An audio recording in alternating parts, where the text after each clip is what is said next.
गुरुर्ब्रह्मा गुरुर्विष्णु गुरुर्देवो महेश्वराय गुरु साक्षात परब्रह्मा तस्मै श्री गुरुवे नमः। जय माता दी, जय माँ दुर्गा।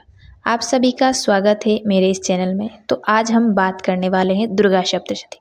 दुर्गा सप्तशती के अंदर इतने गूढ़ और इतने बड़े बड़े रहस्य छिपे हैं जिसको जानना बहुत कठिन है और किसी के लिए भी ये संभव नहीं, क्योंकि भगवती के अंदर इतने रहस्य हैं जो कोई सामान्य व्यक्ति इसे नहीं जान सकता। क्या आप जानते हैं कि दुर्गा सप्तशती के पाठ करने से व्यक्ति सुंदर हो जाता है?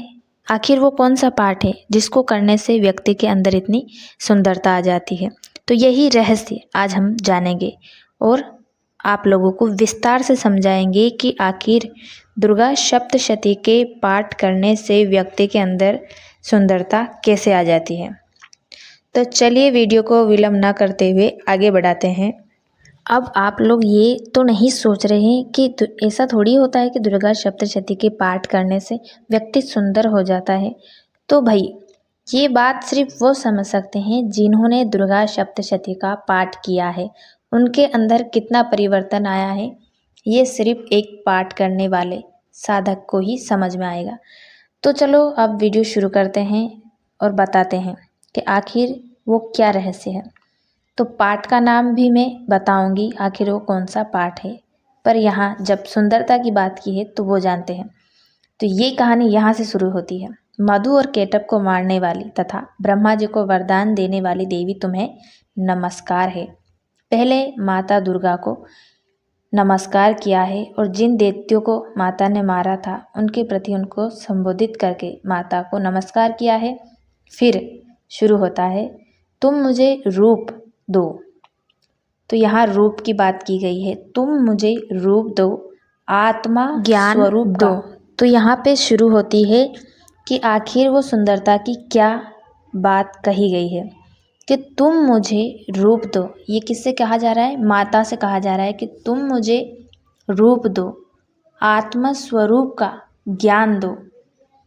तो जब व्यक्ति बाहरी सुंदरता की नहीं, यहाँ पे आंतरिक मन की, आत्मा की सुंदरता की बात की जा रही है कि तुम मुझे रूप दो, आत्म स्वरूप का ज्ञान दो। जब व्यक्ति भगवान के प्रति अपनी भक्ति करता है, उनके प्रति निष्ठा प्रेम रखता है, तो वो बाहर से नहीं अंदर से सुंदर हो जाता है, जो भगवान के योग्य हो जाता है। तो यहाँ पे इसी सुंदरता की बात कही गई है कि तुम मुझे रूप दो, आत्म स्वरूप का ज्ञान दो।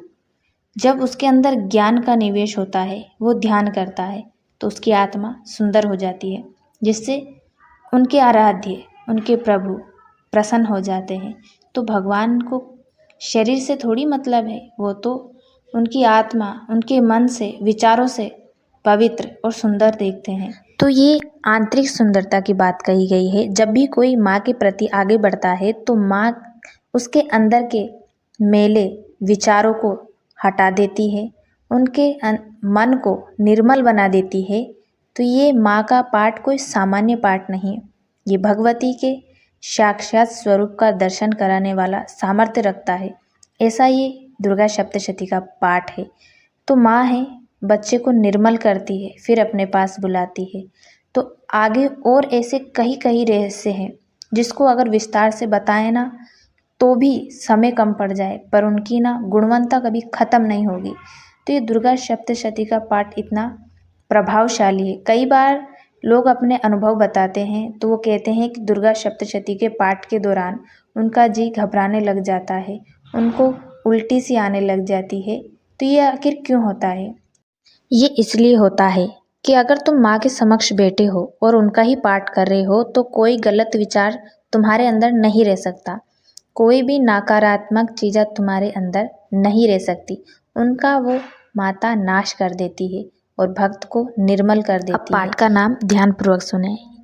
दुर्गा सप्तशती में अर्गला स्तोत्रम है, वही माँ का ये दिव्य पाठ है जिसके बारे में हमने बताया है। अब हम आगे और भी बात करेंगे। आज के लिए बस इतना ही। वीडियो पसंद आया हो तो आप चैनल को लाइक और सब्सक्राइब करें। जय माता की।